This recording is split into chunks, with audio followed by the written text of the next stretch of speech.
Hey everybody, it is Umber Rays here to talk today about Wotv on the JP side, and specifically today we are looking at Master Ability 3s because, well, there's going to be some stuff in this video that I think is actually pretty interesting and pretty noteworthy.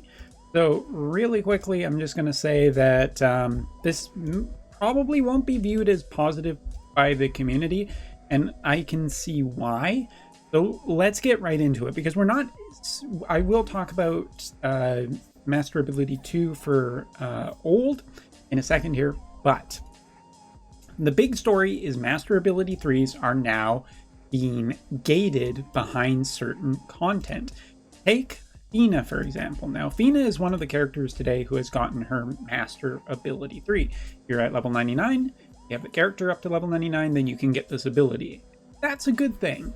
However, the interesting thing here is that Master Ability 3 will be limited to guild battles only, with an increase of magic power to 25%, own range attack resistance increased by 20, and hate reduced by 3. This is pretty interesting that the majority of this upgrade has actually been locked behind a certain type of content, and it is this way for all the Master Ability 3s that we are going to look at. Now, that's not the only thing. There is a little bit that is improved here. In general, her own ability activation time has actually been reduced by 20%. That's a net positive for her. And one of her abilities has also been increased of range +1. I think it's the Erase ability. I'm not, let me just see. I actually have this up. I'll just take a peek really quick. I think, sorry, I mean, I had this in my mind, but then it's actually just, no, it is Erase. So 50% chance to revive the targets. Basically, range has been increased by. This is an interesting precedent for the future, because we've seen a lot of Master Ability 3s are just, thus far, have just been generally for characters in every piece of content, but now the majority of it is locked. So it's quite bold for Gumi to essentially say, well, guess what? Fina is going to be mostly for guild battles at this point. Isn't necessarily wrong, and I don't really hate it that much at this point, but I also haven't had that much time to think about it either and what the implications could mean going forward. So before I make any other comments about this system, let's talk about the other characters to receive this upgrade. Skahal is another character to be getting this upgrade. His will be level 99 and above if you get Master Ability 3, range attack resistance, penetration rate of basically attacks increased by 30, healing power increased by 10. For duels only, increase paralysis rate, and when HP falls below 50% after receiving damage, absorbs part of the damage dealt for 3 turns. One time. So that can basically activate one time. If his HP goes above 50% again, it won't activate again, just so that's clear. But it allows him to restore off of the damage dealt for 3 turns. It's interesting in terms of the upgrade that it is getting, but again, duels only. So that is not going to be for guild battles. So at this point, this character has essentially been, once again, chosen content that he has. Next up is Raf. Raf is going to be in the guild battle category. For level 99 and above in general, range attack resistance of 15, speed increase of 10%, and HP increase 20%. Not bad overall for her as opposed to some of the other characters on this list. For guild battle only, gives an effect of reducing magic damage taken the further distance the target is away, ranging from 4 up into 7 spaces. So Raf, much more defensive upgrade than some of the other, the other characters on this list, because she is a tank. Sorry, getting a little bit lost here. in my own thoughts. Next up is Elsirel, and she is our last one in this update. This hit her Master Ability 3. Here, what we are looking at is, for level 99 and above, when you get unlocked Master Ability 3, own single target attack resistance penetration rate increases 20.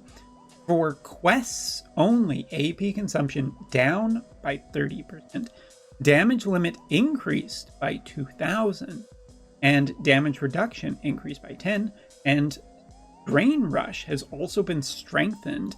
Now, it still deals 3 consecutive damages medium to the target, absorbs part of the damage itself, but also reduces type chain resistance. Turns. It's interesting to see this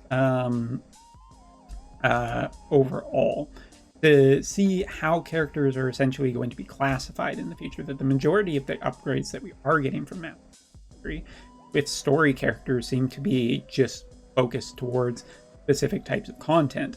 In a certain way, it's not necessarily a bad thing, because you look at Elsirel, and that's a pretty substantial upgrade for potentially maybe clearing reliquaries, when you also take into account that the new Mont has a really great commander ability for strengthening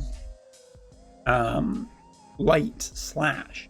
There's a lot of potential extra power there to push you through maybe some of that older content. And that's not really a bad thing for older tier players. However, it does kind of put a nail in a coffin that Elsirel is just never, ever really going to be that great in other forms of content. For instance, and kind of similar. If I was to say the best overall of all of these characters, I'm going to say Raph, because Raph got the most general upgrades. That seems to be, to me, how I would actually say the best of these kind of master ability upgrades now, is it's going to be whoever gets the most for all content is just generally best. But I mean, also looking at Raph, just speed, HP, range, attack resistance, all of those things are really good for what role she's essentially playing. And for guild battle, that's kind of interesting, but at a 100 cost character, is that really what you want to do? Bring that kind of older character? I don't know. As for Skull and Elsirel, their upgrades are both good for the type of content in generally that they are. I mean, Skull maybe just being a little bit more of a paralysis god now, and kind of using that status effect over some others. If you're also just running lightning teams a lot of the time, maybe there's a case for why you would put this in. And again, he is 80 cost, so you can potentially like run him with, for example, lightning and new Ramada, and that's a 270 cost unit, or sorry, a 270 cost unit team that is 3 URs, and that's probably potentially pretty good. I mean, Skull was a nightmare back in the day because he was just difficult to kill. Maybe there a little bit of that might come back. Bina, on the other hand, I would say is maybe the big disappointment here. Like, I can see her essentially, a lot of people would make a case for saying that, well, she's just going to be the light limited when you want to bring New Mont and Cloud, or New Mont and Yuna, and then other characters. And yeah, I can get that kind of thing for limited guild battles. But she is a character that is also in selection quests, so I feel like it would have been better, especially if some of these could have been potentially a little bit more open. Bina potentially just having some of those abilities for newer players to get through selection quests easier wouldn't have been a net negative at any way, shape, or form. But this is interesting because this is the first time we've seen this, and I'm almost certain about like 100% that this won't be the last time either. This will probably be the norm going forward. But again, Master Ability 3s for FF5 weren't like this. Master Abilities for Tactics weren't like this. Master Abilities for Final Fantasy XIV weren't like this. So collaborations seem to be keeping a more open form, which is good before we see the next one, you know. Want to just put that out there. but story characters will be essentially kind of content gated a little bit as things get better and better, and maybe content gets stronger and more challenging. You just might be out of luck for certain characters, and it does provide extra value for characters in certain classes, but it does decrease it. So let me know in the comments below, of course, what you think about this situation, whether you think it's a positive or a negative, and why. And I mean, it's still early days, so I haven't quite thought about this a ton, but it is something that is definitely news. So next up, we'll talk about Old really quick. Old has gotten his level 80 Master Quest 2, and we are looking at range attack. All right. Attack resistance penetration rate of 20 for himself, increase of accuracy of 15, which is kind of nice.